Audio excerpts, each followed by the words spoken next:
Hello, everyone. Thank you for saying yes and joining us today. We're glad to have you here. I'm Titus, the Chief Hands Officer here at Holistic, and it's my pleasure to host you these 2 days. Before we jump into anything, you might be asking this simple question. What does the name of this program even mean? Say yes to personal growth. Say yes to positive change. So, a bit of a story. This showcase is part of the Youth Employability Skills Program, or YES program. We put it together alongside the Commonwealth Youth Programme and the Commonwealth Students Association because we saw that there was a big need among youth. There was a strong outcry of youth around the world. The youth didn't just want to talk about change, they wanted to take action to change. And the starting point is with the self. Specifically, skills. The skills that you can transfer to any change that you want to make, anywhere you go, in school, in work, and in life. Or, like we call it here, employability skills. So, over the past 4 weeks, we had a group of youth taking action to change themselves and their communities within the YES program. And this showcase day is not really to showcase what they have done, but it's actually to translate that action to you, to empower you to be able to take action too and become employable. So, we do have an interesting lineup for today and tomorrow. Today is all about personal growth with lots of interesting topics, themes, and discussions. We can't wait to jump into all of them. Tomorrow is about positive change. But let's not get ahead of ourselves. We're going to start today off because we have the pleasure and the honor of having a keynote by Eileen Goh. Eileen is a passionate individual who has been developing and championing many causes all around the world. From being a global shaper to heading an incubator in a higher education institute in Singapore, she brings a lot to the table. She's currently working as a programs officer in the Commonwealth, but behind it all, she has a huge heart for growth and development. Makes her the perfect person to start us off with this keynote. So we'd like to ask everyone to give a warm round of applause. I know we can't do it here virtually, but what we can do is post our chats in the chat, some claps, some hearts, and some emoticons as we welcome Eileen Go. Eileen, please. Hi everyone, good morning from London. It's such a cold day today. I hope the weather's doing so much better for the rest of you from around the world. So thank you Titus for introducing me. Yes, I'm Eileen and I'm currently working in the youth department of the Commonwealth Secretariat. Now just wanted to do a short introduction about we understand, or I would like to identify myself still as a youth with that few years that I have left. But we understand that, and we hear so often, especially post COVID. Not that we haven't heard it before that, but that young people around the world are waking up to a growing list of new and harsh realities, and we deeply feel for that. And then a lot of you have told us how you have been feeling so trapped in the shadow of this relentless pandemic. And many of us are, or you, are being robbed of the usual opportunities that young people and are even denied the chance to socialize with friends and family. So some of us are watching helplessly as our dreams or your dreams of entrepreneurship, of employment, and academic success edge further out of reach. And with every new headline, this becomes even more, gloom. While other people or some of you are even waking up to horrors of conflict, and afraid, very so for your own lives. The statistics are very, very concerning. So, today, since we're talking about youth employability skills, I just wanted to bring up, one of the statistics that the International Labour Organization report actually showed, that global youth population did grow from 1 billion to 1.3 billion, from 1999 to 2019. However, in the same period, we saw that the number of young people actually engaging in the labor force dropped by 71 million. So a lot of you may ask, how is that actually possible? Um, but other reports did highlight about damaging and disproportionate impact of the pandemic, that really impact our lives and our lives as young people, where frustration and concern about our future are very evident and growing, as you can see globally in the youth-led protests. So at the Commonwealth, we're very much aware of the concerns and of the pains and the needs that young people have. So just to share a little bit about the Commonwealth, we are a voluntary association of 54 independent and equal countries. At the Commonwealth, it is home to 2.4 billion people. And interestingly, more than 60% of this population are under the age of 30. Um, the Commonwealth includes both advanced economies such as the UK, New Zealand, Canada, Australia, Singapore, but also many developing countries. 32 of our member countries are actually small island states, or how we like to call in the Commonwealth large ocean states, just to emphasize the importance of our waters and our oceans.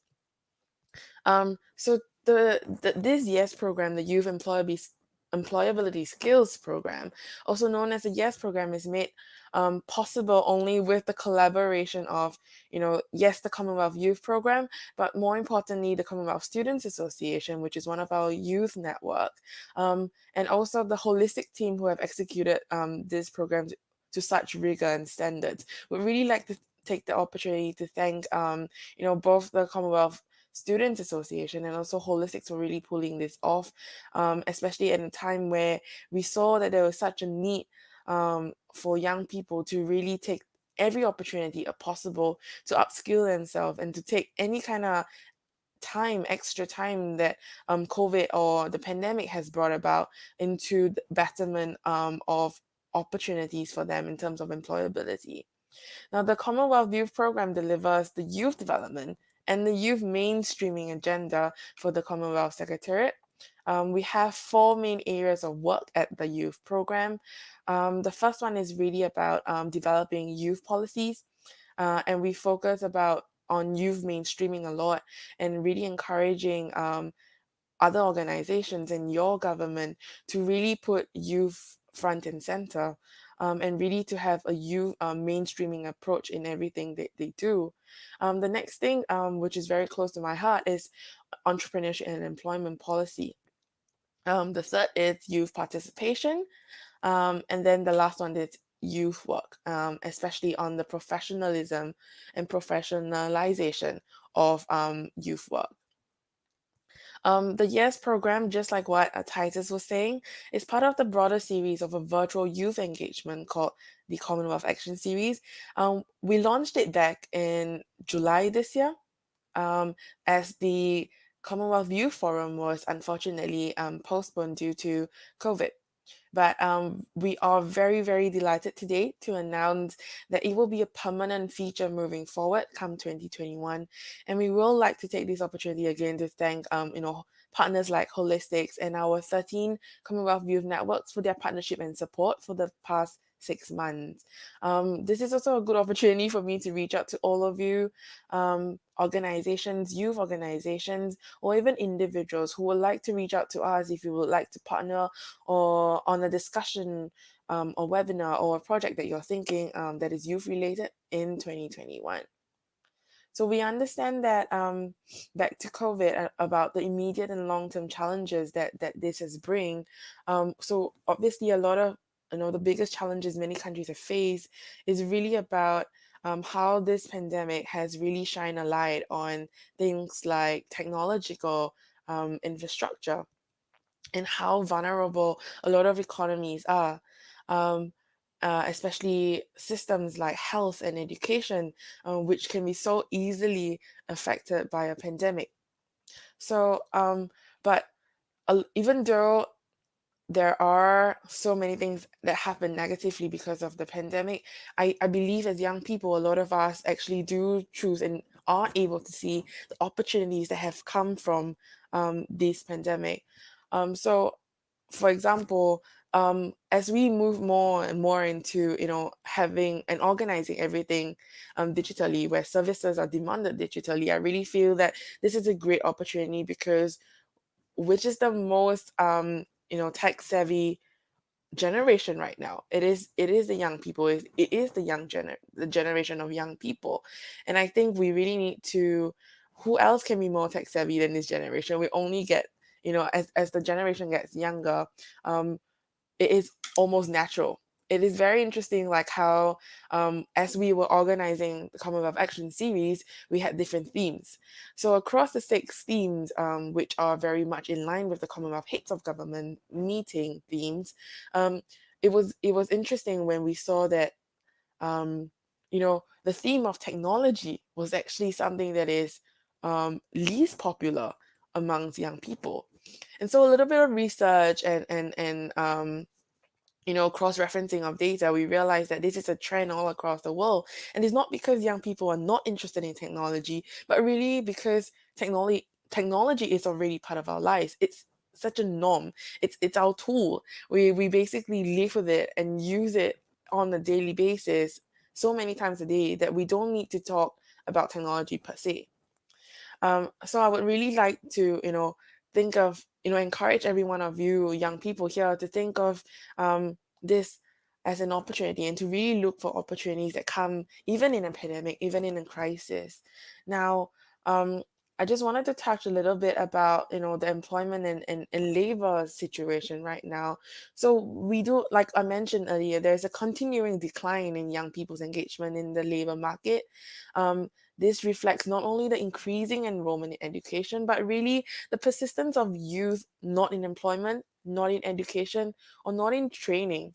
And this is most starkingly, um, especially in amongst young women.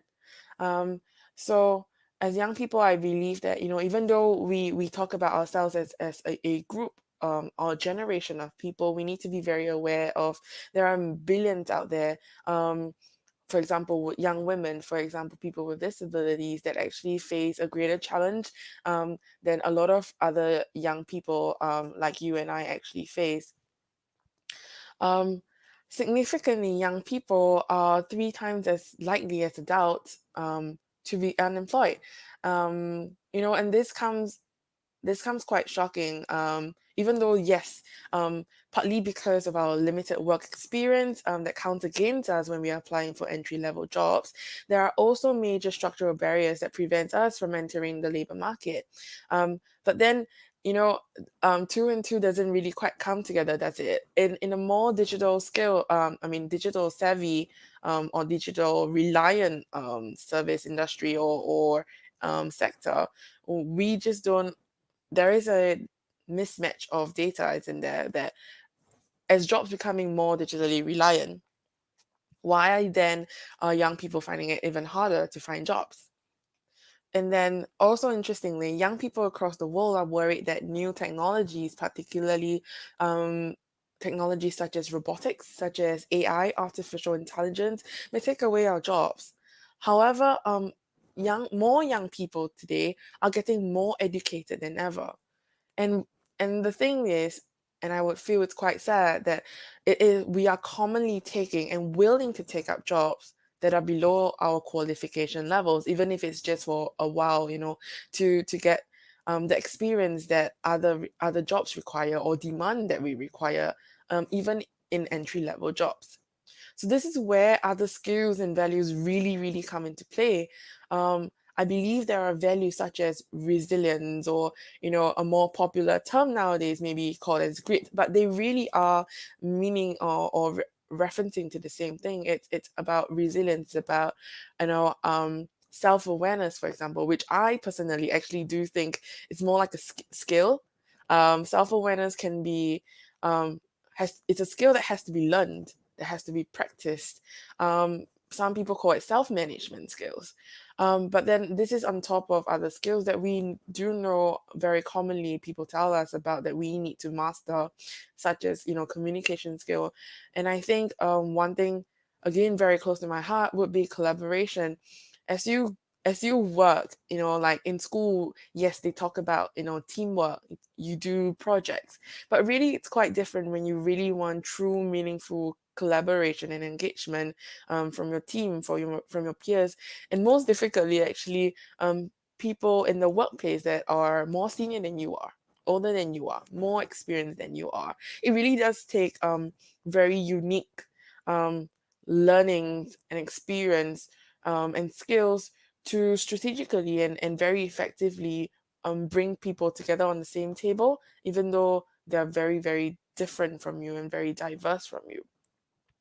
Um, so on the whole, there is a lack of adequate, decent jobs for young people. Yes, we understand, but if you think about that, that probably just mean that it's becoming a lot more difficult. It is more competitive out there. Yes, with digitalization, there are a lot more opportunities and maybe even advantage for young people to take up these jobs that require more digital savviness and digital skills. But at the same time, we do have the statistics to remind us that um, jobs are not in abundance out there. It's sad that a lot of young people are ready to migrate or immigrate permanently just for job opportunities away from their home, away from their families. Even so, with this statistics, you just know it's gonna get a lot more um, competitive and difficult.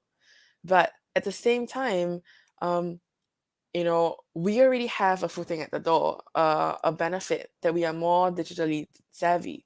But what we need now then is really to protect ourselves and to prepare ourselves for a future that really nobody can really tell you what it might be, or what it will be. But people can only tell you what it might be. So things, for example, like how the World Economic Forum do publish constantly about how skills, the in-demand skills for the 21st century jobs are. And I think a lot of you would have seen it and agree that most of the skills are really soft skills. And we really talk about, if you think about it pragmatically, it's also about, what is that skills that you can build and can have and hone, that are basically transferable across any kind of jobs that you want to do. So things like teachability.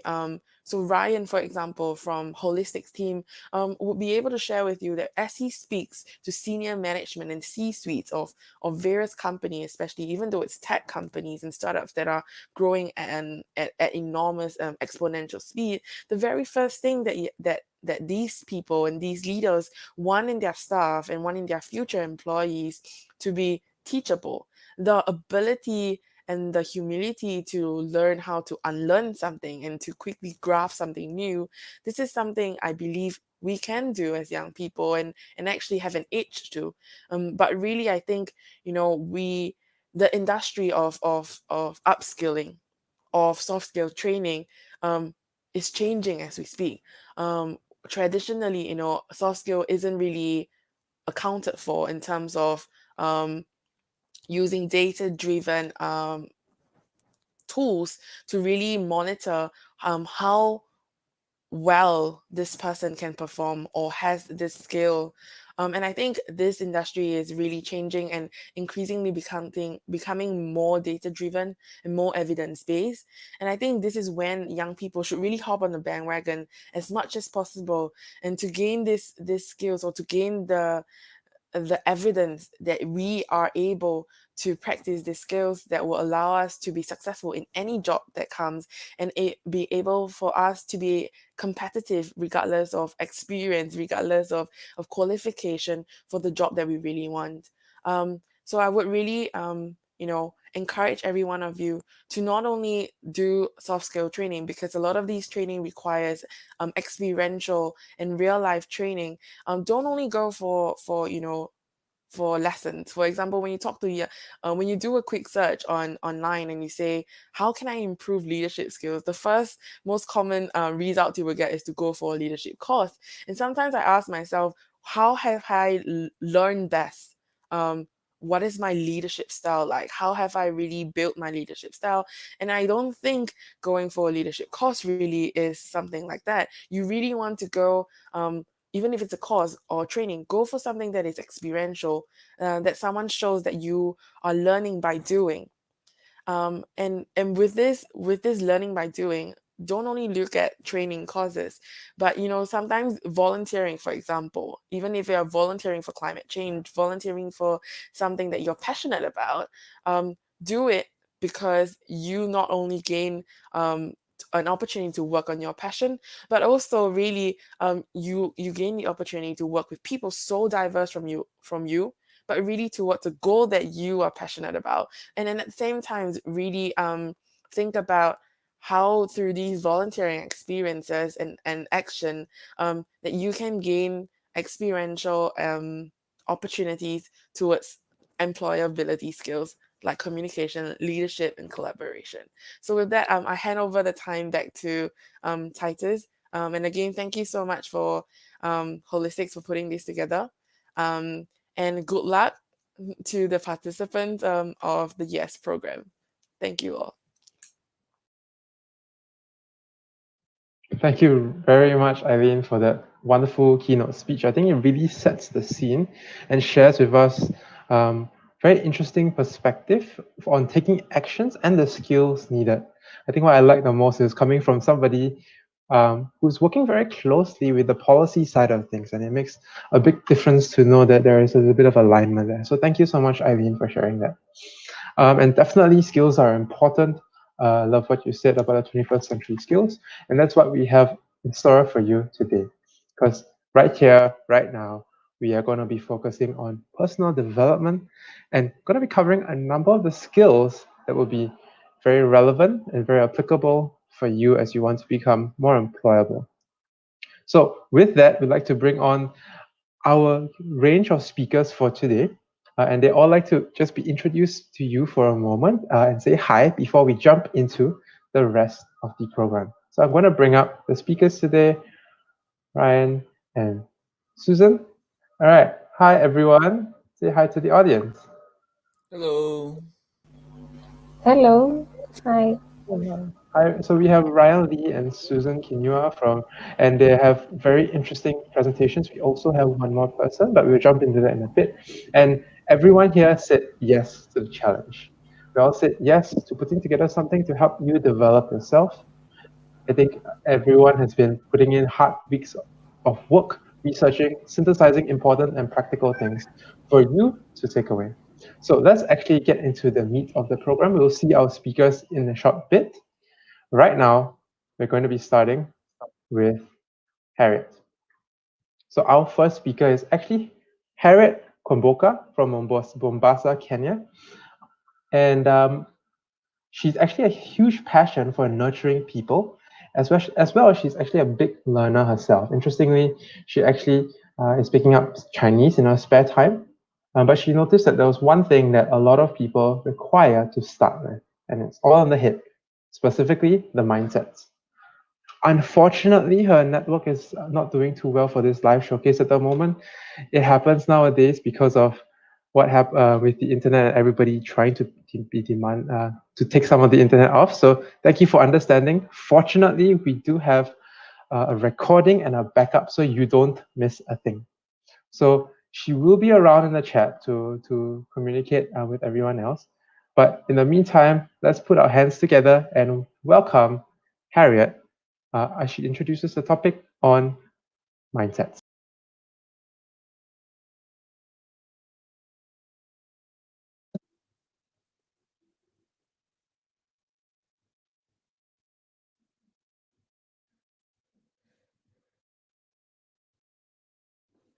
Hi, everyone. Hi, I'm Harriet Kwamboka, and I'm glad to be here, and I'm glad to have you all here.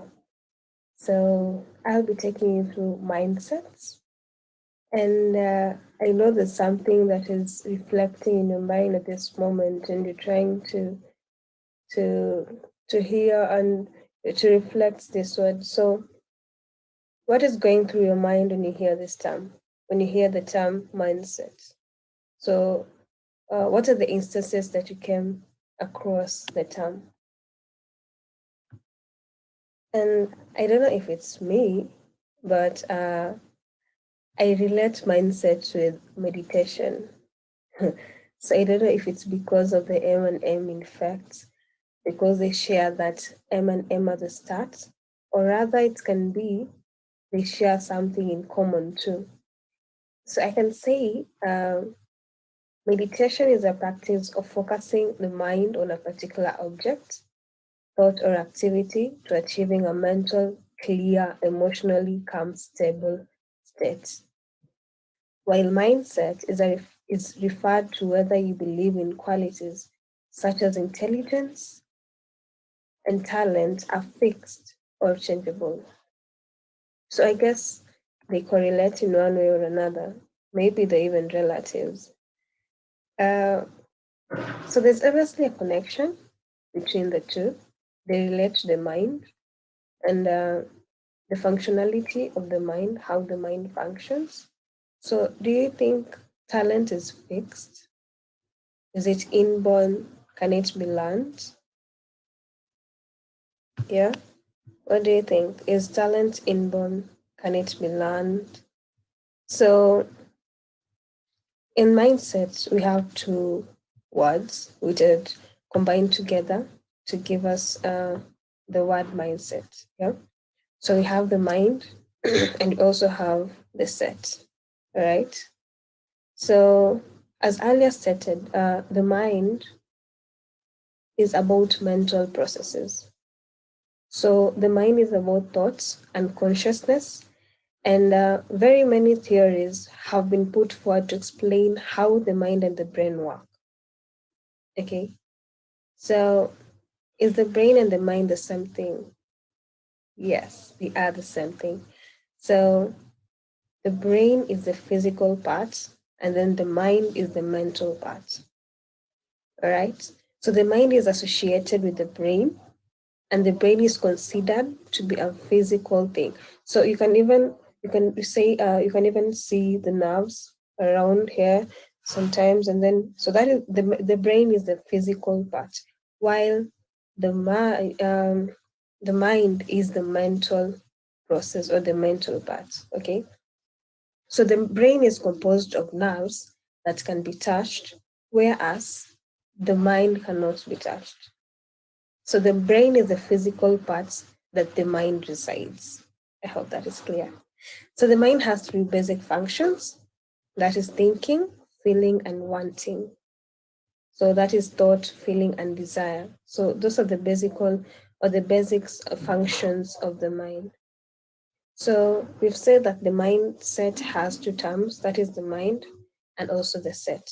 So set means to put or to bring something into specific situation.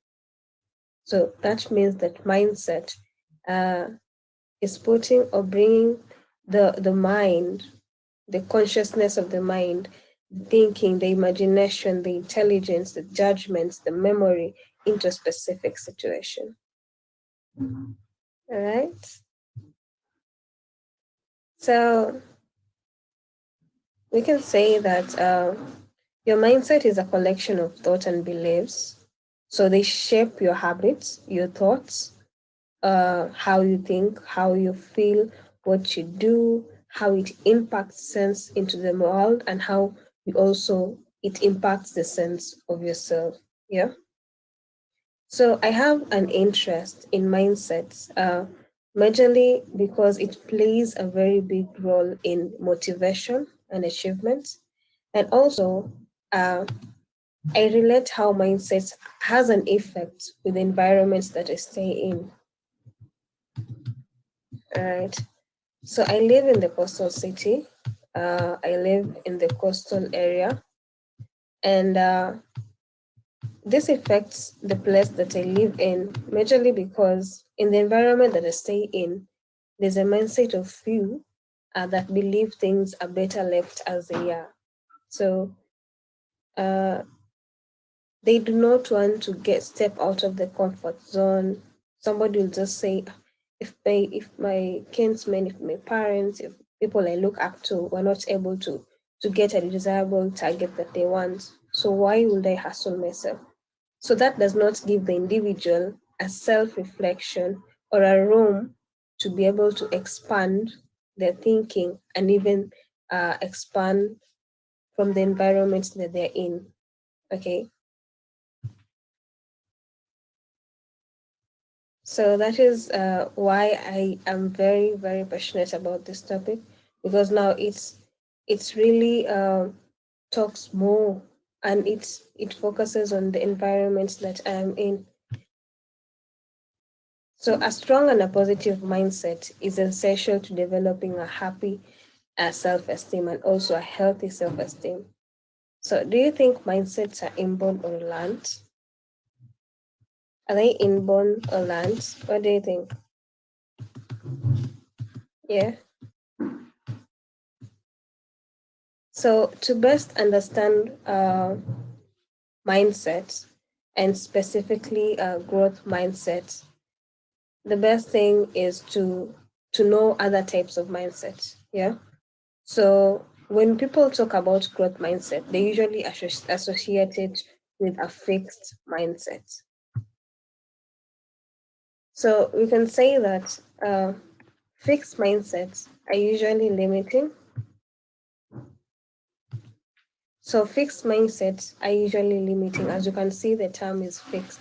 That means something has been compressed into only one kind of thinking, one kind of way. So a fixed mindset assumes that our character, intelligence, and creativity they are static. So we cannot be able to expand more on that. Whereas a growth mindset thrives to challenge, sees things, failures as learning points and not evidence of intelligence. So, so you can see as the variables there. So try reflecting. So what kind of mindset do I have at this moment, at this time?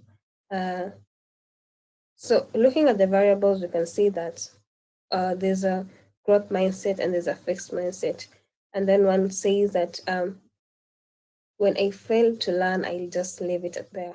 And somebody says, maybe you can try and work it out. Yeah. So that is how you can see the difference between a growth and a fixed mindset. Because a growth mindset, mostly you can see that they believe mistakes are essential part of learning, while a fixed mindset, one tries to avoid challenges. Yes, one gets defensive uh, in things that they do. So let us look at what are the differences between these two, and we've been able to see that the difference between the growth mindset and the fixed mindset. So think of instances when you experienced both mindsets. Are there instances that you're able to experience a fixed mindset and also now also switch to the growth mindset? Okay. So earlier this year in January, I got the opportunity to be able to travel to a new town. Yeah. So I was going to a new town because of a basic scholarship and in sign language, and that is something that I have really, really wanted to do. Since high school, after high school, that is something that was very, very. I love that thing. So when I got this opportunity, it was a take for me. I was so grateful for that. So it's a 6 hour trip to that city. It's a different city from where I am. So on the reporting day, I got up really early, got the first bus to that place, and I reported there around, if not 8 to 7 in the morning. And so when I arrived at this institution, I was able to be ushered in with the person who I was communicating with. And then I was told, can you please sit down and wait as we prepare on your admission? So I was very excited. Finally, now I'm going to be here for 3 months. It's a new city, and I'm going to learn new things.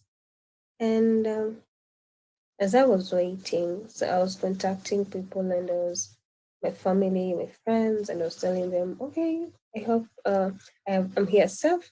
I'll see you in the next 3 months. So as I was just lining up the call, I had someone call me, and uh, as I went to the office, I was told, "I'm sorry, Harriet, we can't admit you. The class is full, so maybe next time." Okay. So at that moment, I felt like shutting down completely. So I tried to understand, why would I get a letter and then be told, sorry, the class is full? So at that moment, I just had to leave the office, go outside, and now start to breathe. And when I went outside, I saw a very nice place where I could be able to take selfies. And yes, so I took quite a number of them. Yeah. And then I said that can't be changed. So that afternoon, I used the whole afternoon to be able to survey the new area that I was in, to go to different places. Yeah. So what am I saying? There are instances they can be able to experience both a fixed and a growth mindset. We are not fixed to just one mindset at some time, but now it all depends on how you'll be able to swap from the fixed mindset to the growth mindset at that time. Yeah. Yes. So what are the characteristics of a growth mindset? What are the characteristics of a growth mindset? So a growth mindset embraces challenges. Okay. uh, by having a growth mindset doesn't mean that you will not get any kind of challenges. No. What remains is that you have to learn how to embrace these challenges. You have to learn how to be able to control um, the feeling, and at that moment, that how the challenge comes. Yeah. So you should believe mistakes are essential part of learning. Yeah. So we should view failure as an opportunity to learn. Uh, Failing is part of learning. Failing is part of life. So you should not fix your mind to, if we failed, then that's it. No, failing is part of learning. So that means that when you fail, maybe that was an opportunity for you to be able to learn something new. So uh, a growth mindset also helps you to welcome feedback. So when you fail, then you'll say, okay, maybe I didn't do this thing right. So what was I supposed to do? Okay, so I was supposed to do this and this and this. Oh, all right. So now you embrace feedback. All right. So you believe effort is part of mastery, and that is very, very true. Because without effort, you cannot be able to master something as simple as it is. Okay. And then you also learn from critics, right? So after going outside and then coming back to the office in that institution I was in, now I went there, I made friends, I took contacts, I even met somebody who was able to take me around the city. So sometimes it's good to learn from some things, even if they didn't go your way, yeah? So our potential is unknown and unknowable.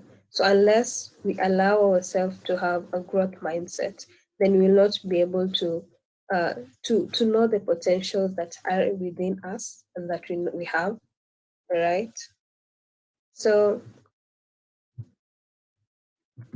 so it's good to be able to let yourself grow into something, because sometimes we limit ourselves to potentials, and maybe uh, we have a potential to do something greater than whatever that we have fixed ourselves into.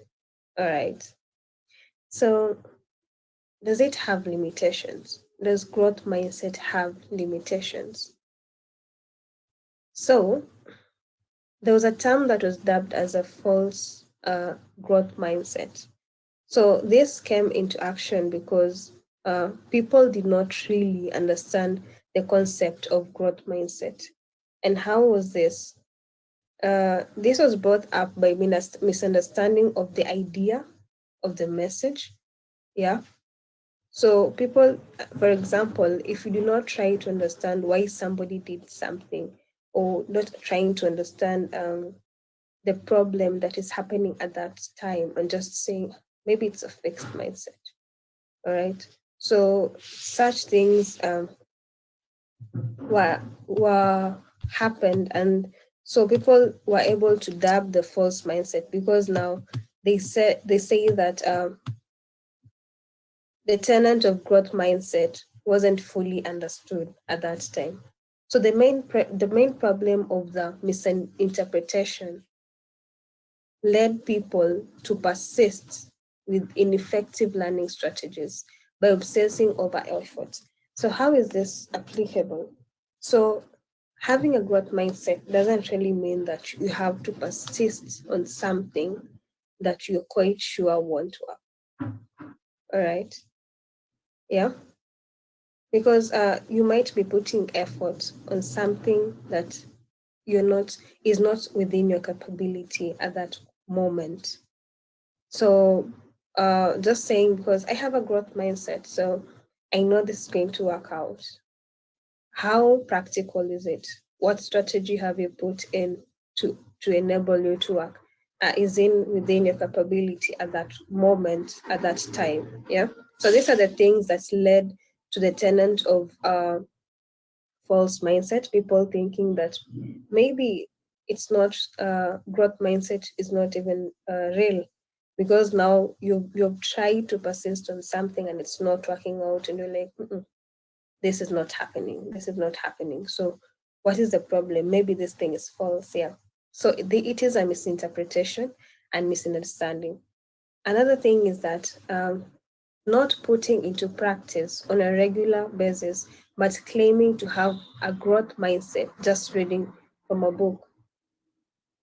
So there's no way you can just read something or you can just read a growth mindset on a book and then the next day you say, I have growth mindset. No, it is a process. There are ways and there are strategies that you have to go. You have to learn and learn. So in that way now you'll be able now to it's a process of learning. That is why it's called growth. Yeah. Growth means uh being able to grow into it. Yes. It's not a process that happens overnight. No. So by people misinterpreting that it's something that you can just wake up and doing it. So that made people think that it's a false kind of mindset. So growth mindset can be a very great learning tool, but if you misunderstood it, it can be very, very harmful.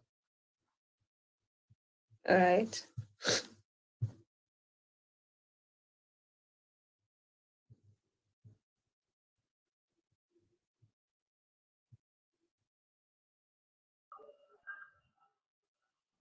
So that was a very mind-expanding session on growth mindsets and mindsets. So let's all give Harriet a round of applause in the chat and the comments, as it was a very informative session. Right now, we actually do have some time for questions and answers. Harriet is actually within the chat itself. And if you do have any questions that you would like to ask, please go ahead and ask. She will be there to respond to you. But in the meantime, as you're typing in your questions and you're waiting for her, I think Harriet is really keen, really excited. She's sorry she couldn't deliver it live, but she's more than happy to answer the questions for you right now. Okay, so just type them away. If you don't have any questions, feel free to just take up your phone and give us your honest feedback about the session. We want to practice growth mindset here and our own personal development, so we would love to get some of your feedback along the way. So if you do have questions, please post them in. I think there was a really good question in the chat that I would love to read out from Donovan. And Donovan was saying and asking, saying basically, I didn't know there was such a thing called false growth mindset. that we use it as a label. How can we overcome the false growth mindset? And Harriet actually has a really good response. What she said was set goals prior to what you are working on. Don't assume by having a growth mindset you'll be able to win on everything. Try strategies that will lead you to win. And if it doesn't work, change the tactic. So what we're hearing is really a huge amount of practicality behind it, making sure you translate that mindset into actual action. Thank you, Donovan, for that question. Thank you, Harriet, for some of that very insightful information. I think there are a few other questions that are coming in. So Harriet is probably typing furiously away. But in the meantime, while she's typing, please go ahead and type in a few more questions. We have some time now to answer a few of them. Right, so one more probably. I think there's a really good question from JC. And the question is asking, how do we know when we actually have the growth mindset? And how do we constantly learn and maintain that growth mindset? So I think Harriet probably has a few more insights that she will probably be sharing, but maybe I can also elaborate a little bit from this point of view. It's a little bit of what Eileen was saying earlier on, which is always having that self-awareness to go and um, understand the type of mindsets that we change so that it doesn't halfway through turn into a false growth mindset, or as it carries along, it doesn't convert into something else. And how to constantly maintain it, and how do you actually carry on this growth mindset journey? It's, I think, constantly practicing, constantly staying humble, and constantly making sure that we're always learning something new from someone else. So there's a constant process of that along the way.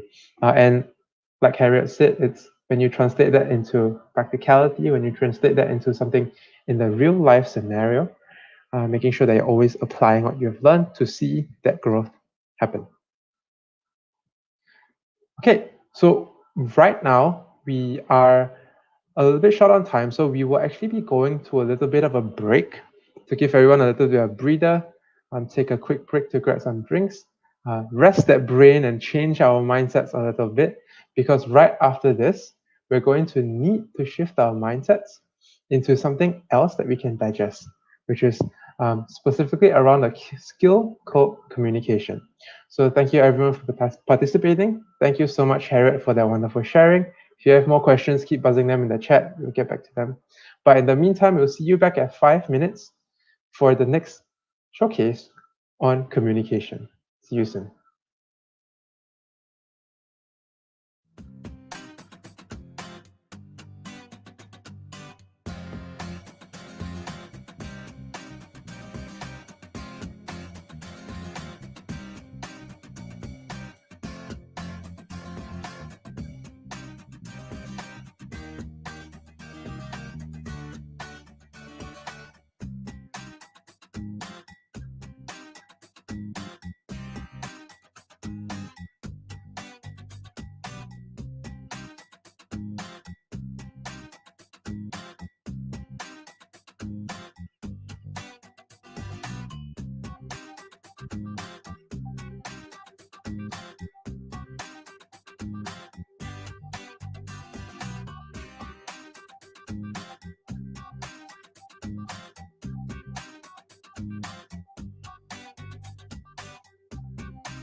Hello, everyone. Welcome back. Hope you had a good break and your mind is now ready. Because right now, in the next showcase, we have someone else from Kenya too. This time it's Susan Kinua, and she has something special prepared for you. She's actually taking action right now and overcoming her own challenges to speak to you. And she wants to share how you and we can all become great communicators. So let's communicate some love and posting some smileys, emoticons, and claps in the chat to welcome Susan from Kenya.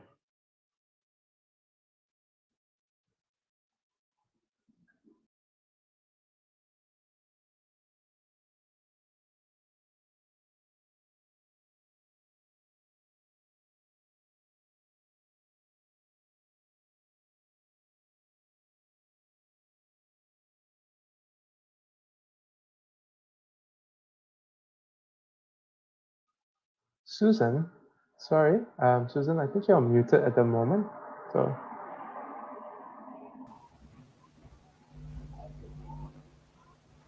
Hello everyone, my name is Susan Kenya from Kenya, and today I'll be presenting on the art of conversation.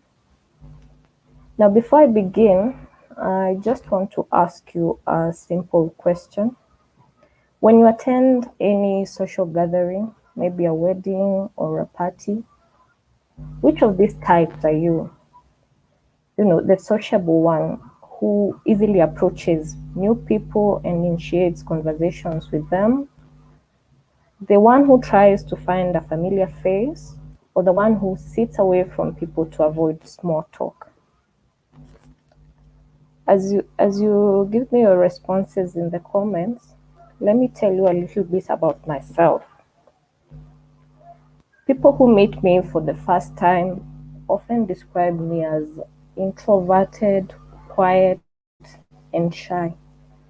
My friends, on the other hand, know my talkative and bubbly side. You see, for me, starting conversations with strangers isn't easy and doesn't come naturally, which has sometimes caused me great connections and interactions. Well, they say you're only as strong as your networks, but how then can I get any networks if I don't interact well with strangers? This year's program woke up the urge in me to learn the art of conversation as a great soft skill in the 21st century. It is my greatest weakness, but I wanted to turn it into my greatest strength, and so can you. The title of my webinar today is The Art of Conversation, because I want to share the tips I learned during my research about interpersonal communication skills.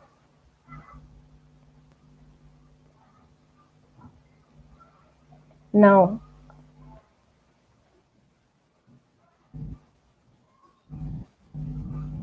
let's start with the definition. What exactly are interpersonal communication skills? These are skills one needs and uses to communicate and interact with others. They entail several aspects, including verbal communication, which is about what we say and how we say it; nonverbal communication, which is what we communicate without using words, such as through body language or tone of voice; and also active skills, which is how we interpret both the verbal and the nonverbal messages sent by others. Now, to understand this art of conversation further, we need to know the basic elements of communication. First, we have the communicators. These are communicators involve senders and the receivers of the information. We also have the message, which can be the speech used or the information conveyed. It can also be nonverbal cues, such as facial expressions, the tone of voice, and the body language. Noise is another element, and it refers to anything that distorts the message so that it is received differently from what the speaker intended it to be. It can be physical noise, such as background sounds. It can be the use of complicated jargon. Probably your doctor is explaining your illness to you and is using medical terms that are too difficult for you to understand. You see, that is also noise in this context. Another element is feedback, and it consists of messages the receiver returns, which allows the sender to know how accurately the message has been received, as well as the receiver's reaction. It can be direct verbal statements such as say that again, or I don't understand, to even subtle facial expressions or changes in posture that might indicate to the sender that the receiver feels uncomfortable with the message. Now, feedback allows the sender to regulate, adapt, or repeat the message in order to improve communication. Another element is the context. Now, context influences all communication. It can be situational context, which is about where the interaction takes place, can be an office or perhaps outdoors.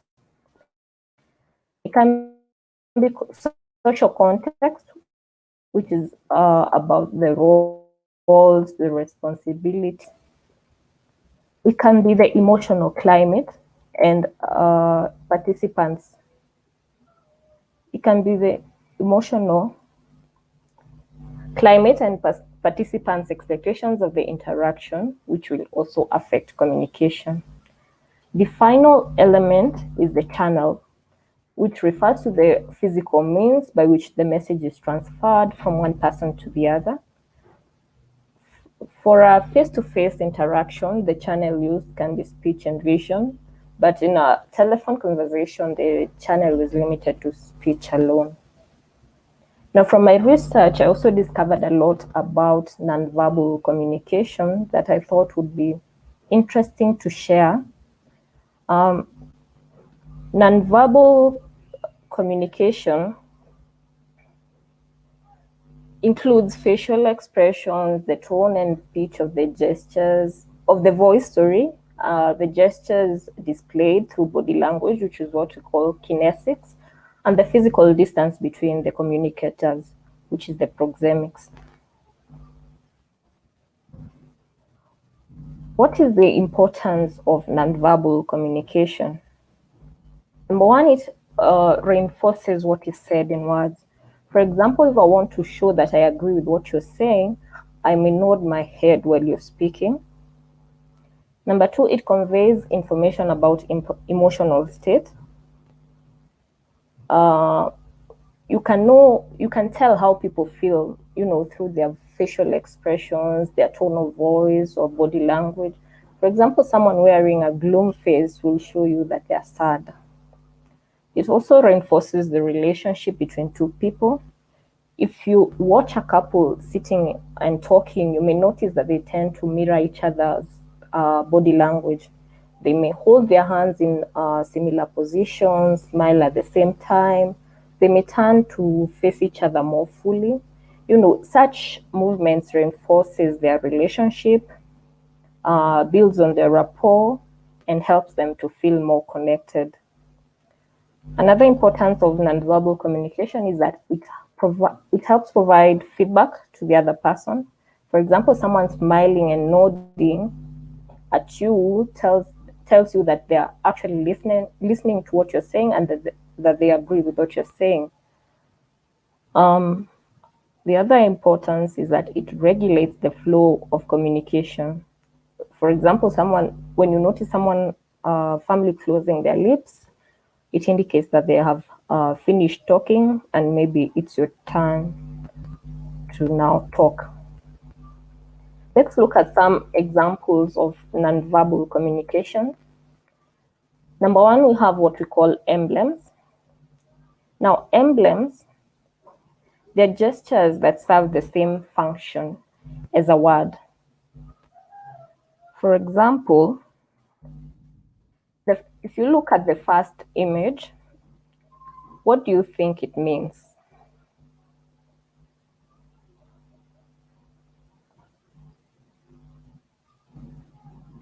If I use my thumb and forefinger like this, what do you think it means? To me, it means okay or right. So I can use this instead of actually saying the word okay or right. If you look at the second image, moving your finger back and forth, it shows that you're asking someone to come here. So that's an emblem. These are what we call emblems. We also have illustrators. Okay, I can see some of you responding. JC, Jana, and Dominica. Yeah, it means okay. So that's an emblem. The other example is illustrators. These are gestures which accompany words to illustrate a verbal message. For example, if I want to say over and over again, this circular movement, I'm saying over and over again. I'm using it while saying the words.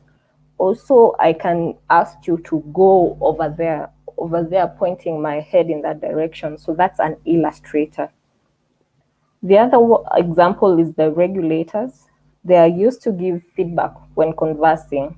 So for example, nodding your head while listening, or sometimes short sounds such as aha or they are expressions of interest or boredom, and they allow the other person to adapt his or her speech to reflect the level of interest or agreement. Now, without receiving feedback, many people find it difficult to maintain a conversation. The other example of nonverbal communication is adapters.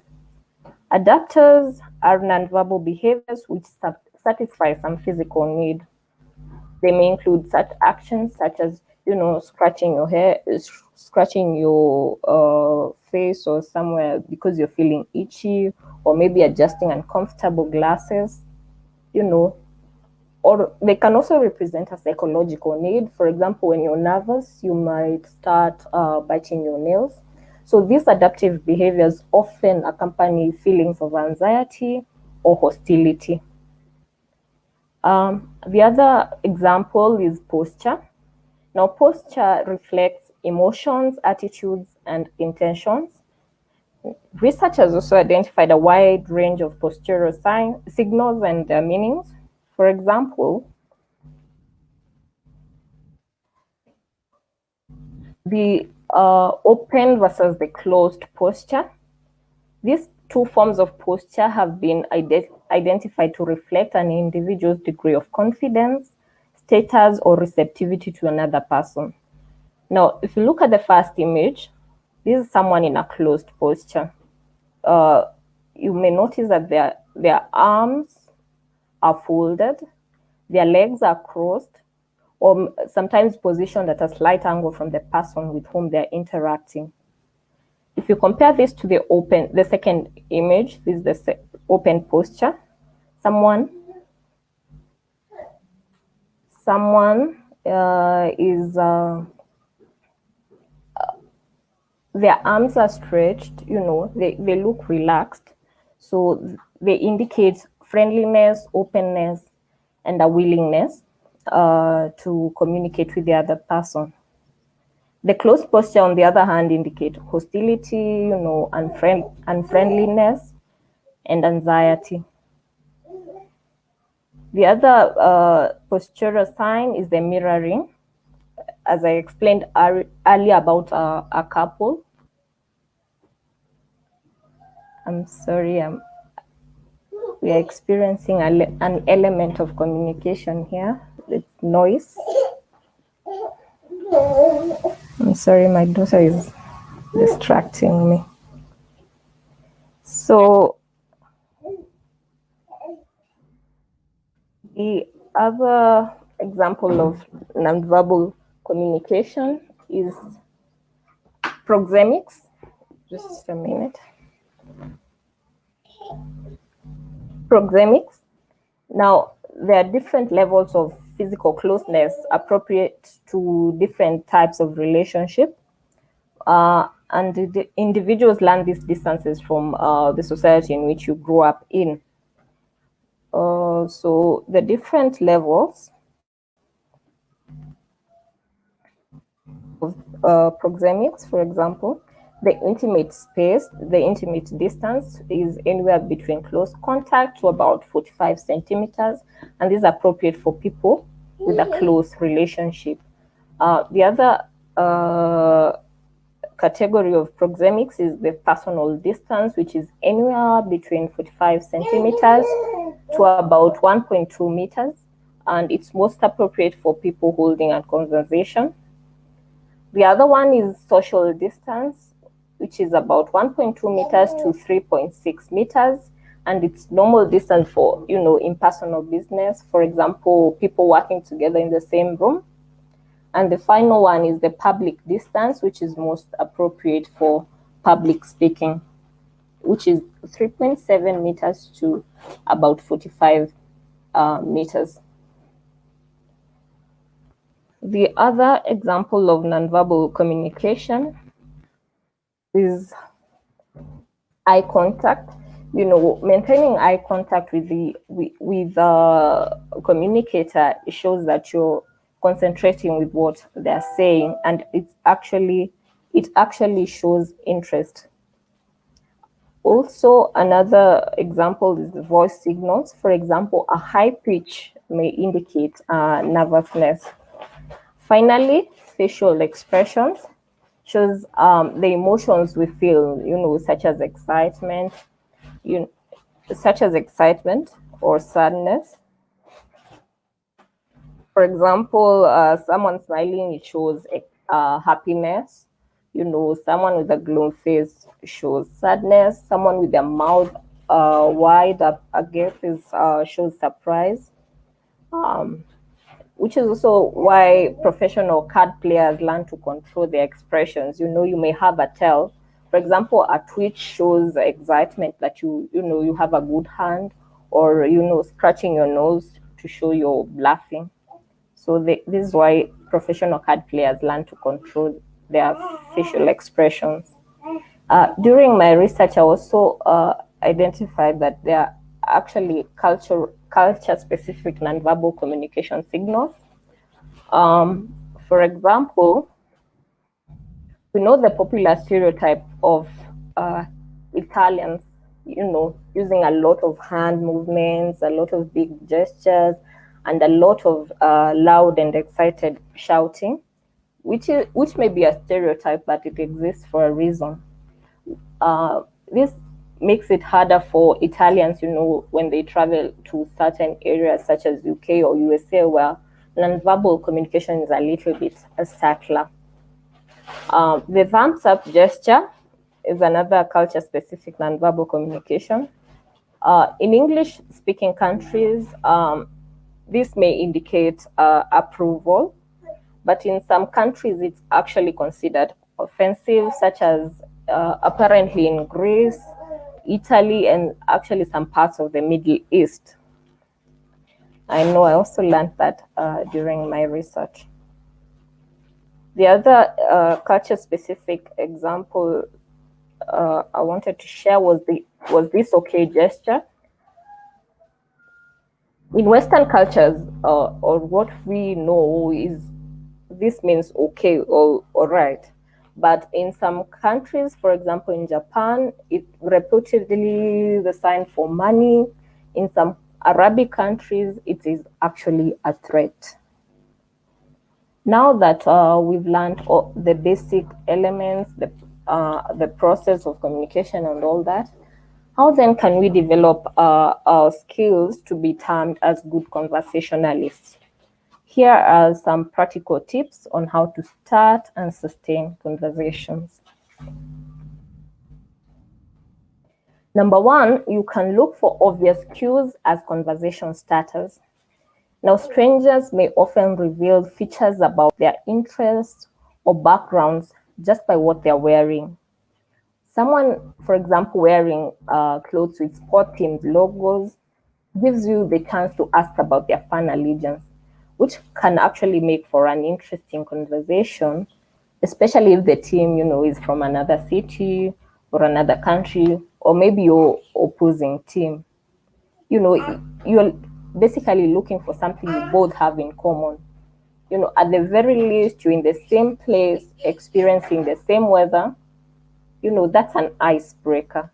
It could be you have a mutual friend, you are in the same career, or you're from the same place. You never know. It's a small world after all.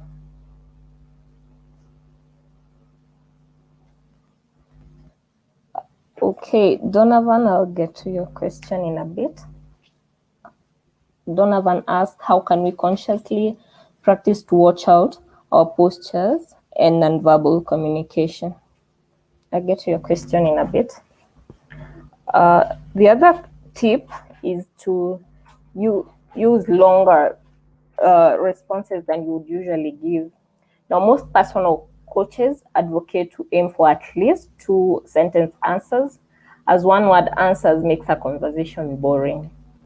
To use this tip effectively, you can think about why that specific answer, or you can try to describe the answer a little bit further.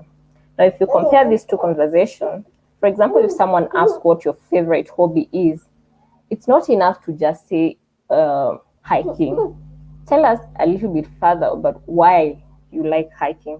Something like, I like hiking because I love interacting with nature as well as exercising. Another tip is to replace questions with statements. Sometimes you're in a conversation with someone and they end up saying, "This feels like an interview." Now, how do you turn this around? You can replace the questions with statements. For example, instead of saying, "Did you like that?" you can say something like, "Sounds like you like that." Instead of saying, "Did it stress you?" you can say something like, "That must have stressed you out."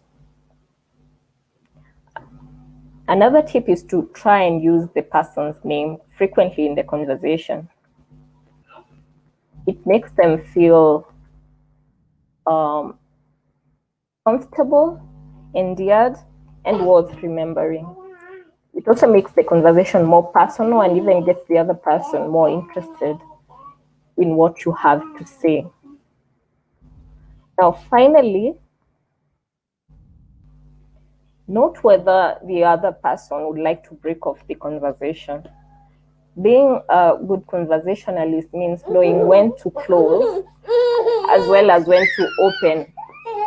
Not knowing when to shut up will often make people avoid you, as talking to you may be perceived as a tedious interaction.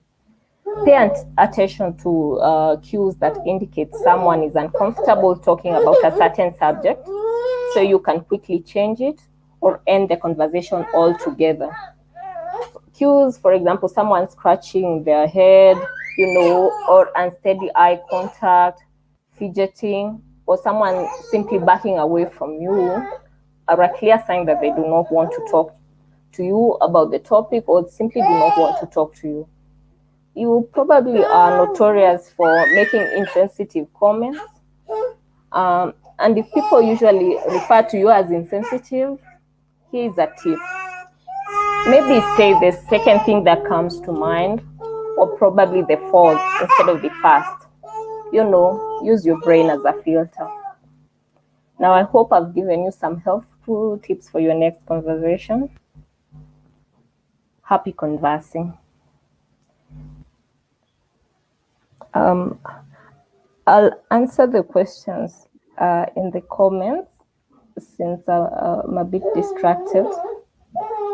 Susan, go ahead and take away and ask the question. Answer the questions, some of them that are coming in. Everyone is really engaged by this session so far. Yeah, I wanted to answer them in the comments, directly in the comments, since I'm a bit distracted to do it via video. Is that all right? Sure, if you can, go ahead and do that. I'll read it out for you. All right? How can we consciously practice to watch out our postures and nonverbal communication? Yep. I think for our posture, number one. If you need to, please go ahead and handle your child. I think. Yeah, I think I'll. Yeah, we will. Yeah. Yes, please. Okay, so I think that if you do need to handle, please go ahead and handle. We don't want to hold you back from her. But in the meantime, if you can type it out, go ahead and type it out. Okay. But I think for everyone, let's give Susan a round of applause. She has done a really amazing job with sharing about communication and how we can actually take away some very practical tips to improve that communication. So it's your chance to actually practice some of that communication right now. Ask the questions away, like Susan said. She'll be more than happy to respond to them in the chat. If you don't have any, feel free to scan the QR code in the front or type in the link. We would love for you to communicate directly with us and give us your honest feedback about the webinar. In the meantime, there's a lot of people and a lot of comments coming in about the very practical side of this webinar. There's and how it's actually very, very relevant to everyone. So if you can keep typing in the questions, we will make sure that we will get back to them at the end of this as well as along the way. I think just now was a very clear example as well of what Susan was saying. Sometimes there's a bit of noise, and if it distracts you away from the conversation, the communication, there's a bit of a breakdown there. So it's a real life example of how it works. In the meantime, if you don't have any questions, the QR code is on the front. If not, just type it in the chat.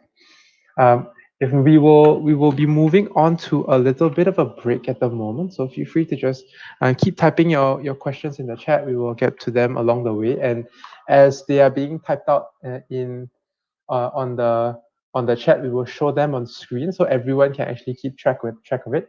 But in the meantime, let's take a quick 5-minute break again. We will be back shortly in 5 minutes, because right after this, we do have one other thing, which is about creative problem solving. All right, so we'll wrap up the day with creative problem solving. See you in about 5 minutes time.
Welcome back, everyone. Hope you had a good break. It's time for the last showcase of the day. And this speaker comes from all the way from the sunny islands of Singapore, Ryan Lee. He's actually an officer currently finishing up his military service in Singapore.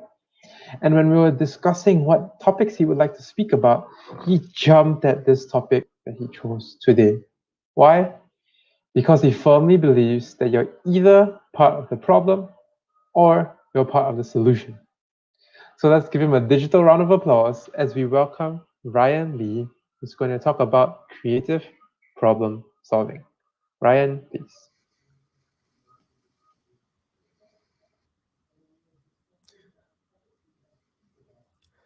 Hello, everybody, and welcome to the final webinar of Showcase Day 1.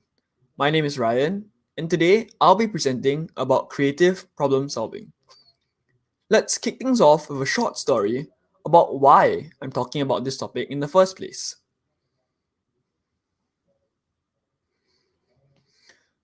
When I was but a little child, whenever I encountered problems or difficulties, I had no clue how to solve them.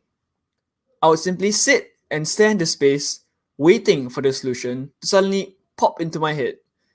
I always remember being very frustrated as I knew that there had to be a more active process I could employ to find the solution I needed. Over time, I began to develop my own problem-solving models and had one less problem on my hands. I was thus inspired to research more into this and discuss my findings and my personal experience through this webinar. The following is the scope of what I'll be covering in today's webinar. Let's first get into some definitions so we're all on the same page. To better understand the term creative problem solving, let's break it down into its components and explore their individual definitions. Firstly, creativity will be defined as the process of imaginative thinking and the generation of novel ideas. It may be a deliberate process. It's important to note that creativity may or may not be deliberate, as the traditional understanding of creativity is that of an innate ability and is often used to describe the ability of one to magically come up with so-called creative ideas which seemingly pop into their own heads out of nowhere.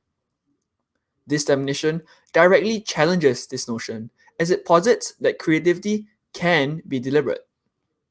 Secondly, problem solving refers to the process of finding solutions to difficult or complex issues. But in order to problem solve, you first need a problem.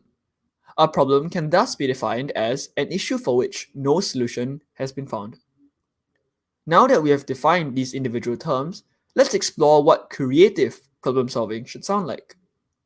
By combining the definitions of creativity and problem solving, we get this: deliberately generating new and novel solutions to difficult and complex issues through imaginative thinking.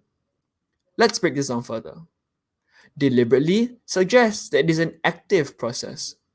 This may be achieved by using a problem solving framework or model, one of which I will be delving deep into today.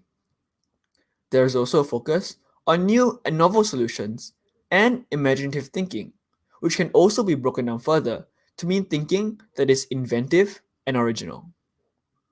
Note that in this case, original doesn't necessarily mean something that's never been ever done before. Original here is subjective. It can simply mean something that you have never considered, tried, or implemented. Now that we've defined creative problem solving, let's go and talk about why creativity can and should be used when we go about solving problems. Firstly, as there is an emphasis on generating new ideas, creative problem solving techniques are especially useful for tackling novel problems. That being said, creative problem solving is also useful for finding solutions to problems that we have faced 1,000 times over, as while we may have found a solution to this particular problem once before, who's to say that we can't find an even more efficient or effective solution? In line with this, creative problem solving may also be used to improve our day-to-day by not only solving problems, but by uncovering and inventing new and even better ways of doing almost everything. Take, for example, that you prepare food every day for yourself, and on weekdays, due to the demands of work, you can only afford 30 minutes to prepare a very simple dinner. Now, while this does not pose an active problem as per our definition, that does not mean it cannot be improved upon. By applying the creative problem solving tools I'll be sharing later, you may produce more efficient methods of cooking an even more scrumptious dinner. For example, you could cater some time on weekends to do food preparation or cook foods which can be cooked ahead of time and stored. Now, while the original situation did not pose itself as an active problem, by applying creative problem-solving tools, you're able to improve the process and more efficiently cook yourself even tastier meals, even on weekdays. As I dug into my research for this webinar, I reviewed many creative problem-solving frameworks out there. Here are my 3 favorite problem-solving frameworks in no order of merit. First up, we have design thinking. Design thinking is unique in that it places a large emphasis on empathy. In the very first step of the design thinking process, solvers are to gain an empathetic understanding of the human needs involved by reframing the problem in a human-centric manner. This is achieved by engaging with experts and those involved, observing and immersing oneself into the problem. This garners a deeper, more personal understanding of the issues involved. This is then followed by a 4-step process of defining the problem, ideating, prototyping, and finally, testing. This framework of creative problem solving is especially useful in complex, human centric problems which are ill defined or even unknown. Next, we have the Creative Problem Solving Model, version 6.1, or CPSM for short. The CPSM places strong emphasis on divergent and convergent thinking tools and a balance between the two. Divergent thinking is basically the process of generating many ideas in a spontaneous, non-linear manner, while convergent thinking is about evaluating and condensing all the ideas which have been generated during the divergent thinking phase. The four stages of CPSM are clarifying, ideating, developing, and implementing. And while the CPM has a broad range of use, it is especially useful in novel situations due to its emphasis on the generation of creative ideas through divergent thinking. Last but certainly not least, we have lateral thinking. Lateral thinking is a more advanced form of creative problem solving and does require some experience to be applied effectively. The emphasis for lateral thinking is placed on the challenging of assumptions and on the drawing of ideas from multiple areas which may not have an immediately obvious connection. Lateral thinking is most useful when operating in overlapping zones or in between fields. This is as the focus on challenging assumptions and the emphasis on connections between the fields allows the solver to break down the barriers between fields and draw from them individually to find a novel solution. In fact, it was through this technique that the Game Boy was invented. Mr. Yokoi Gunpei, longtime employee and inventor of the Game Boy, uses lateral thinking with withered technology as his product design philosophy. By combining withered or older technology through the use of lateral thinking, he was able to invent one of Nintendo's best ever selling consoles, the Game Boy. But after studying up on all these creative problem solving models, I settled on one which I felt would be the most relevant for today's webinar, and that would be CPSM. I chose CPSM for three main reasons. Firstly, as the model was very similar to my personal problem solving model I had developed. Secondly, as being a youth myself, and I'm sure many of you in my audience today are youths as well, we encounter many never before seen problems in life as we transition from one phase to the next. Thus, I wanted to present what I felt would be the most relevant problem solving model to a large part of my audience. Lastly, CPSM may also be used to tackle more than just problems. It may be used to improve on our day-to-day activities as we find creative ways to be more efficient and effective. While I was preparing for today's webinar, this quote was one of the first things that popped into my head. Can anybody tell me where this quote was taken from? Was it Isaac Newton? Or me? Harvey Specter from the TV series Suits? Moses? Or none of the above? Maybe somebody else. You can type your answers in the comments right now.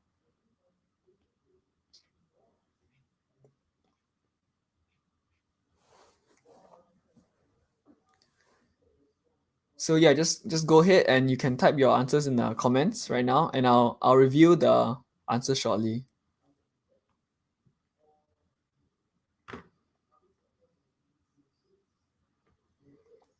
All right, Donovan says none of the above.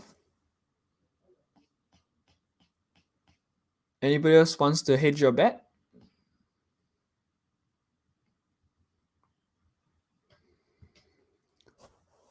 All right, anyway. All right, Weaven Lim says Harvey Specter, it's Harvey in full caps. Thank you for the very enthusiastic answer, Weaven. And Jonas Tan too says it's Harvey Specter. All right, let's review the answer. Indeed, it is Harvey Specter. Now you may be wondering, why am I using this code?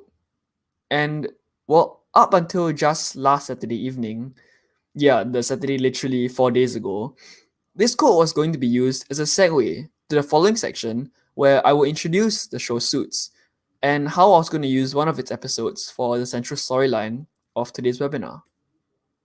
In this slide, I was going to introduce the concept of the show suits and explain how it tied into CPSM and explain and elaborate on it. However, when I submitted my slides and script to my managers, happy with what I thought was a job well done, dun dun dun, a new foe appeared. After going through the entire process and finding myself here, where my face is on the road, just 2 turns away from the home straight, I slid all the way back down to square one.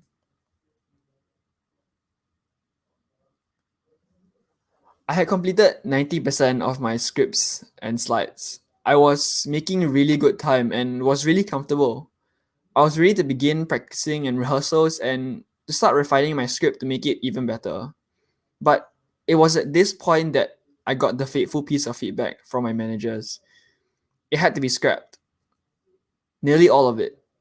It was far too unrelatable, and the people who did not understand or watch the show Suits will be alienated. There was no choice. I had to restart. I was devastated, honestly. All the hard work that I had put in over the past few days, all down the drain. And now I was left with just 4 days to do a major overhaul of my webinar. And it was at that moment that I thought, hey, wouldn't it be real meta if I use this very creative problem solving model I was presenting on to solve the problem that I'm facing right now? This is that story. Stage 1, clarifying the problem. When I first sat myself back down, still recovering from the shock of sliding down a giant snake back to square one, I analyzed the problem. What was their feedback really saying? What were the most glaring issues with the current state of my webinar? Which points did I need to clarify further, and which of the flag points was I ready to accept? After a thorough analysis of the feedback given and a comparison against my then deck of slides and script, I jumped on a call with my managers to clarify some of the points which I did not understand. I gathered more information and ensured that I had a comprehensive understanding of the problem before I approached it. Once I had gathered all the information, I analyzed the feedback against my then deck of slides and script from as objective a standpoint as I could master. I then framed my problem statement. It is also crucial here to note that problem statements should be phrased as open-ended questions instead of just as statements. In my case, instead of saying, I need to find a new central storyline as my old example was not relatable enough, I phrased it as what central storyline will be more relatable for my audience. This is important as I move to the second stage of CPSM. Side note, another highly effective tool which may be used within this step is the 5 whys tool. It's a simple root cause analysis tool which gets you to ask yourself why over and over until you reach the root cause of the problem. If you want to find out more about it, check out the podcast I recently produced titled I got 99 problems, but why ain't one? Available on your preferred streaming platforms. Now, back to the show. Following the clarification of my new goal, I came up with a more relatable central storyline. I moved on to step 2, ideation. Stage 2 is quite self-explanatory. It's all about generating ideas which are geared towards your challenge or goal statement. One such method that I personally used and that you can use too during this journey is free writing. Free writing comes in many shapes and forms, but in essence, it's the process of recording down all your thoughts on a certain topic without any prescribed structure. This means no outlines, no cards, no notes, and most importantly, no editorial oversight from others or from yourself. In my case, I needed a new central storyline for my webinar, and while I had somewhat picked myself back up, I had yet to come up with any ideas. And with so much going on in my head, I decided to do some free writing. I grabbed my computer, opened up a fresh Word document, and started typing. Besides typing out your thoughts onto a computer or phone, you can also write them down on a piece of paper or in a notebook. Alternatively, you may also wish to talk it out and record yourself speaking. The process of free writing has also been shown to help in overcoming creative blocks and in capturing so-called first thoughts, which refers to the unfiltered thoughts which are often squelched. It's also important to note that while the deferment or suspension of judgment is extremely important whenever you are carrying out divergent thinking, it was by suspending my judgment towards myself, my own ideas, and my thoughts that they were able to flow freely. Following this, I was able to generate lots of new ideas, such as using popular TV shows, movies, stories of famous inventors, or successful businessmen. And the list goes on. But in the end, I decided that if it was a relatable story I was to give, a personal one would be best. So I decided, why not talk about this very experience I'm having with CPSM? The shower thought piggybacking tool, or STP for short, was also used in tandem with free writing. While it was free writing that got my gears in my brain turning again, it was through shower thought piggybacking that I iterated on the initial idea and fleshed it out. The term shower thoughts refers to a sudden comprehension or reinterpretation of a problem that solves it.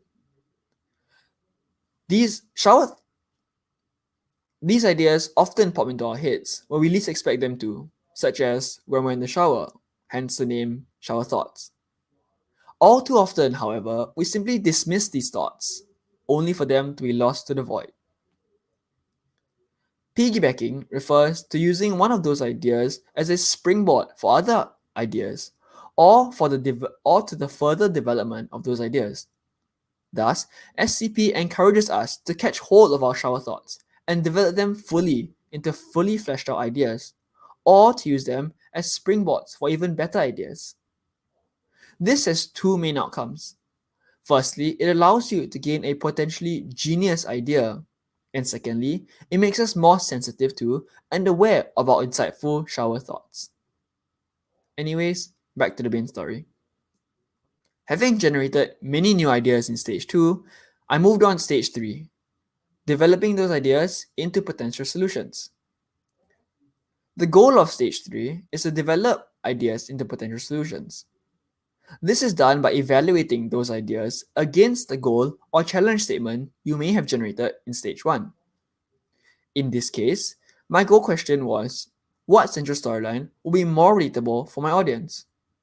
And I found that my story of how I overcame my setback of having to redo my entire webinar from scratch nearly 4 days before I went live was personable and relatable as it was being told right from the heart. I also checked back with my managers regarding this idea to get a second opinion and update them on the direction I intended to take. After I got the green light from them, along with some extra tips, I concretized my proposed solution. It's also always good to get a second opinion on your work from your friends, team members, or colleagues. This will lend a more objective point of view as well as a fresh pair of eyes to evaluate and point out potential areas for improvement and strong points within your idea. The practice of regularly and openly communicating with your managers and superiors is also an excellent workplace habit as it keeps your managers updated and creates a sense of trust. Having confirmed the direction I wish to move towards, I then proceeded to my final stage, implementation. The implementation stage, too, is self-explanatory.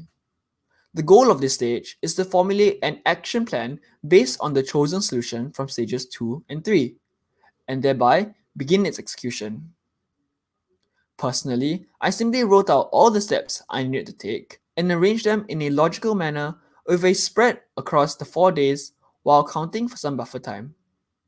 Alternatively, if the project or problem you're working on is a longer term one with multiple contributors, this matrix may also be used as a simple way to hash out and organize your plans, which may span over a longer time frame. Take, for example, that you're working on a 6-month-long social media campaign for the launch of your new flagship product. You may then decide to break the 6-month-long timeline down into 3 broad phases: mid, short, and long term, ranging from 1 to 2 months for short term, 3 to 4 months for midterm, and finally 5 to 6 months for long term. In the short term, you may want to begin teasing the new flagship product on your company's socials, such as Instagram, Facebook, and now maybe even TikTok, to generate awareness of the upcoming product. This can be reflected in your action plan as such, under the columns of what, which describes what is to be done, by who, which describes who is to do it, and by when, which states its deadline. Following that, in the midterm, you may want to release a series of video trailers to increase the hype generated surrounding the new product. This will be reflected as such. Finally, in the long term, you may want to hold a live launch event to spread the word about the launch of the new product. Your action plan acts as a roadmap to guide your path and ensures that your plans are well thought through. Also note that the action plan is never really set in stone. Feel free to adapt the action plan to suit the situation as it evolves. Following the completion of my action plan and the beginning of my execution phase, I was truly in the home stretch, finally, towards the completion of my webinar. So that takes us all the way from Saturday to right now. My journey of using CPSM to solve the problem of having to redo nearly my entire webinar in just 4 days. Let's take a look back at the journey I've been on and recap the 4 stages of CPSM. It all started in stage 1, where I clarified my goals and challenges by analyzing the feedback I received, gathered information through a call with my managers, and formed a problem statement in the form of an open-ended question. What central storyline will be more relatable for my audience? I then went on to stage 2, where I began the process of ideation by free writing to allow my thoughts to flow free and shower thought piggybacking to flesh out the ideas I had. Then I moved on to stage 3, where I developed my ideas by ensuring that they were in line with my goal statement from stage 1 and checking back with my managers. I also strengthened the ideas by incorporating the tips they had shared and by gathering feedback from others. Last but certainly not least, I moved on to stage 4, where I formulated my action plan and began its execution. Much like how I used CPSM to solve the problem that I was facing, you too can use CPSM to solve nearly any problem you may encounter, from the everyday to the new and the novel. Furthermore, CPSM can be applied to our day-to-day processes, which may not pose themselves as active problems. As I mentioned earlier, creative problem solving may be used for more than just solving problems. It's also important to note here that CPSM does not have to be carried out in any particular order. While the diamond on screen now does reflect the traditional sequence of stages, you may utilize the individual stages however you choose to suit the demands of the situation you are facing.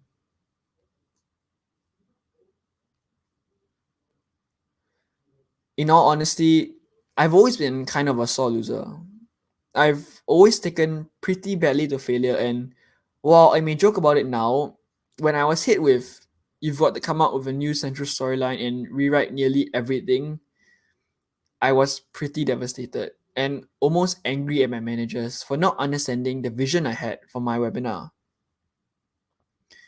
But when they shared with me that they were doing this because they wanted me to realize my full potential and they wanted me to grow, I took up the opportunity and used CPSM as a guide to pick myself back up and produce a piece of work that I now know I can be proud of. And that is why I want to share CPSM with you today. It's not just a simple creative problem-solving framework or tool. For some of you, it may also be a guide for how to overcome setbacks and failures, just like it was for me. With that, come to the end of my webinar. Thank you. Yeah, if you have any questions or feedback, you can just put it down in the comments. Yep. Thanks for that wonderful session, Ryan. It was very practical. I think a very good way to close off today, especially with the actionable things that people can actually approach to take solving problems with creativity. So it's Q&A time. I think there's a bunch of questions coming in, so just keep posting them if you do have any. And if you don't, there's a feedback form right in the front. We will all appreciate your feedback. So feel free to just scan it and give us your honest feedback. But in the meantime, Ryan, I think the questions are coming in. So I'm going to bring up the first one. It actually comes from JC, and she's asking or saying, I love how you related your experience in preparing the webinar and actually practicing the creative problem solving process. Sorry, not a question, but there is a question coming up, which is previously mentioned about your personal problem solving frameworks. Could you run through that with us? Yeah, sure. So, okay, I guess one which I found quite interesting, reflecting on how I solve problems, and I actually didn't find online at all, is something that I call abstracting. So basically, what it is you take the situation you're facing and you boil it down to its most basic component parts. So like it's kind of mathy lah. Honestly, it's kind of mathy. So it's like algebra when you just turn your problem into x and y's, and then by boiling it down to its component parts, you may realize similarities you have in the problem that you're currently facing with something that you may have faced before last time. And through that method, you may find that some some of the solutions that you had used previously are actually applicable to the current situation you're facing. So yeah, it's about boiling it down to the very basics of what your problem you're facing is. Yeah. Okay, I like it. So the term extracting is a very, very interesting term. There is another question from Donovan, and Yeah. what he's asking is, when are the best times to use Cosmos? I think specifically what he's referring to is CPSM. And if Mm. correct me if I'm wrong, Donovan, but when is the best times to use CPSM, and when is it not as useful? Okay. I'm assuming Cosmos is a typo and autocorrect changed it from CPSM. I would say that the best time to use CPSM, as I mentioned earlier, is when you're facing a problem which you may not have faced before. Like I mentioned earlier, there is a large emphasis on divergent thinking. So divergent thinking is basically like coming up with lots of new ideas in a more spontaneous manner. And that helps in generating more ideas and potential solutions to never before seen problems. And I feel like there isn't really a situation where it's not as useful, but there may be situations where other creative problem solving models are more useful. So, for example, if you're working in a interdisciplinary field, like Mr. Yoko Gampe, the inventor of the Game Boy, actually, what he realized was that he himself was not so he didn't do so well in uni basically. So while all the rest of his batchmates had graduated and gone into really specialized engineering jobs, he found that he had no choice but to stick to a more generalist job because he didn't do well enough to secure a really specialized engineering job, basically. So, but he didn't take that as a setback. He actually used his position as a generalist to draw from all over, and he used what he calls withered technology, so older technology that is not cutting edge, but yet he was able to invent the Game Boy, which is one of like the most well-known handheld consoles, and some would even say a pioneer of the Nintendo handheld console family. So yeah, basically there aren't any situations where I would say the CPSM is bad, but there are situations where other problem solving frameworks may be more useful. Yeah, but the CPSM is quite intuitive, which is Mhm. another reason why I decided to present on it today, because it's easy to pick up and it's not as so forced as some of the other um Hmm. problem solving frameworks, which may not be as naturally, which may not come as naturally to us. Yeah. All right, I hear you. So it's about the intuitiveness of it. Yeah. Great. I think we have one more time for one more quick question, and it comes from Yeah. Faith. So Faith is asking, is the CPSM viable in complex and complicated problems like group settings? And if so, how? Yep. So how I presented it today, it wouldn't if you follow how I presented it today, it may not be as useful in a complex situation because the emphasis I placed today was on stage two, which is ideation. However, I do think that if you do read up more about CPSM, and I would love to continue this conversation with any of you. If you spend a bit more time on the clarifying stage, which is stage one, which is gathering more information about the whole problem itself, and really reflecting if it's an internal problem, or just gaining clarity on the whole issue, it can help to make a complex issue less complicated. So I would say how to apply CPSM will be to place more emphasis and spend more time on stage one and use the time to clarify and really gain a good understanding of the problem before you approach it. Yeah. Okay. All right. Thank you so much, Ryan, for all those answers. And thank you, everybody, for asking those great questions. I think there's a whole bunch more coming in. So if you want to keep asking, we will send you some, we'll keep in touch in the chat and we will send you some contact details right at the end. But in the meantime, let's give Ryan Lee one more round of applause for his great work on the topic. Thank you so much. Thank you. So with that, the whole day flew by. We have actually already covered 3 of the topics for today. And so let's actually wrap us off and close off for today. So to do that, we're going to bring Ryan on stage. Well, not that Ryan, another Ryan, Ryan Ng, the CEO and CHO of Holistic. He's the brains behind what we do here, and he's been in the training and development space for the past 14 years. So he has a lot of insights that he can share. So let's give a warm round of applause to Ryan to actually wrap up the whole day. Ryan, please. Thanks, Titus. It's really nice to be here, and thanks for giving away my age as well, I think. So, hi everybody. Good morning, good afternoon, and good evening from Singapore. My name is Ryan, and thanks to Titus, I've had a lovely introduction already. I am the founder CEO of Holistic, and it is my absolute pleasure to be able to close up the first day of showcases for the YES program. Yes, youth employability skills. They are absolutely crucial. In this day and age, as you have heard in our opening keynote, delivered by our dear friend Eileen, who's presently still working with youth policies in the Commonwealth.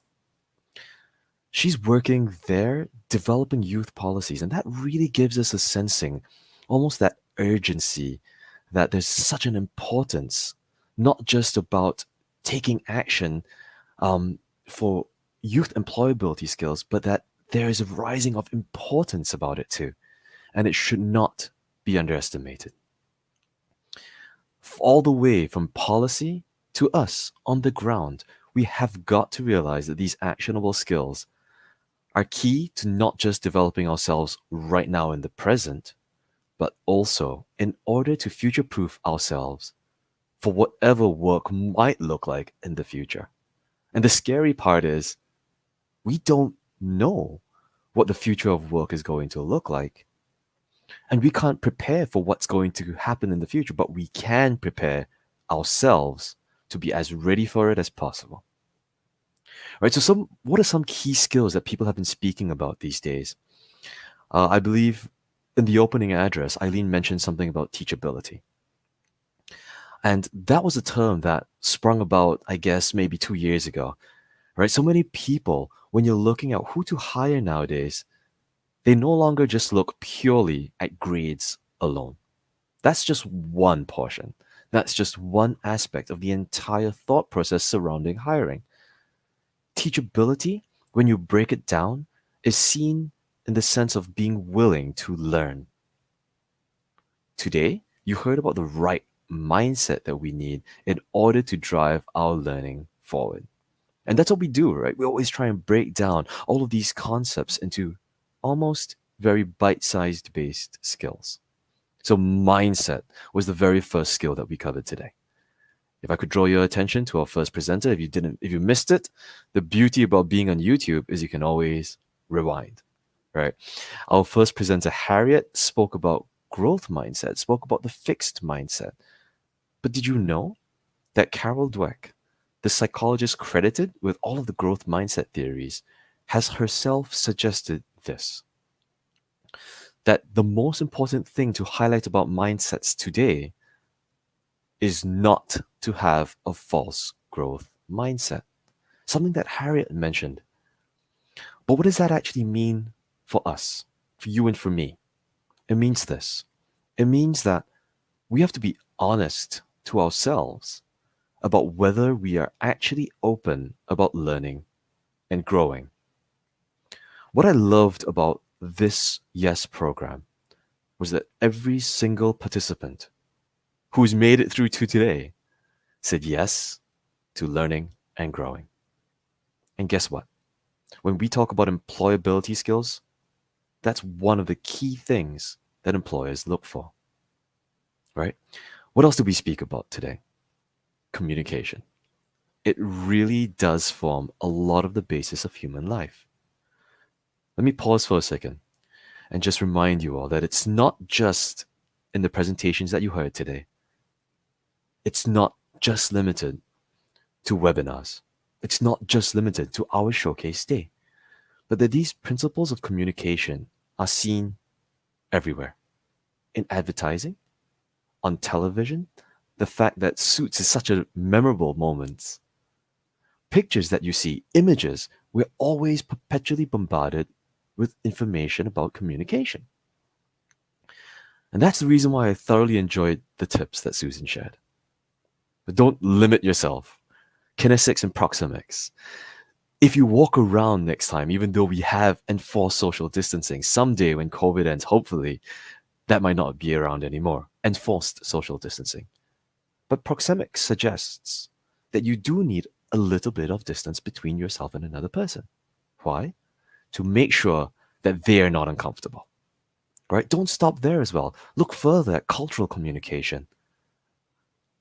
And the very, very present, very real thing, look at virtual communication tools and tips that we should all be practicing. Things like Zoom etiquette, virtual call etiquette. When do you unmute yourself? Should your camera be on all the time? How do you know you're present? When should you be present? All these things are actually key for employability skills as well. Why? Because how do we know? How does an organization know that you will be able to sit in a meeting, engage a client, if you can't do that for them? That's not saying that some of the tried and tested skills should be thrown away. For example, business communication, work communication practices. Do you know how to send emails? Do you know the difference between sending an internal email versus an external email? How about sending messages? The list goes on. But what a wonderful way to start us just thinking a little bit deeper about the communication that we need to practice, we need to learn from, and we need to grow from. Finally, let's touch about the last skill. All right, there's a humongous elephant in the room, and it's called critical thinking. It's been talked about for ages, and it's one of those skills that have been highlighted more and more over the last 5 years, probably. The question that I have is this: who doesn't want to be a critical thinker? From the organizational perspective, who doesn't want to hire a critical thinker? A lot of organizations, a lot of hirers nowadays say that the two things that they look for are one, people who can critically think, and two, people who are teachable, who are willing to learn. Because with those two traits combined, they can always learn on the job. But even if you have these traits without the communication skill behind it, how do you portray that? How do you encode that information, send it across in an appropriate channel in order for the hirers to decode? Right? So it's a combination of all the different skills. But I have to applaud Ryan Lee for taking on that challenge that most people would shy away from. He's been able to unpack a little bit, one portion of it, and speak about a skill that is one, close to his heart, and two, very honestly, super practical. Practical about being able to solve problems. Why is that important? It's because learning this skill will allow a person to approach any problem, with the confidence that you not only can deal with it, but that you can and should learn from it. So if you adapt the mindset that Harriet spoke about to overcome a challenge, and you use the practical tip that Ryan Lee suggested about how to go about doing it, everything, every challenge simply becomes an opportunity to learn from. Okay? So soft skills, like what we spoke about today, underpin a lot of important life abilities. Here at Holistic, we actually adopt the term power skills instead of soft skills, and this is the reason why.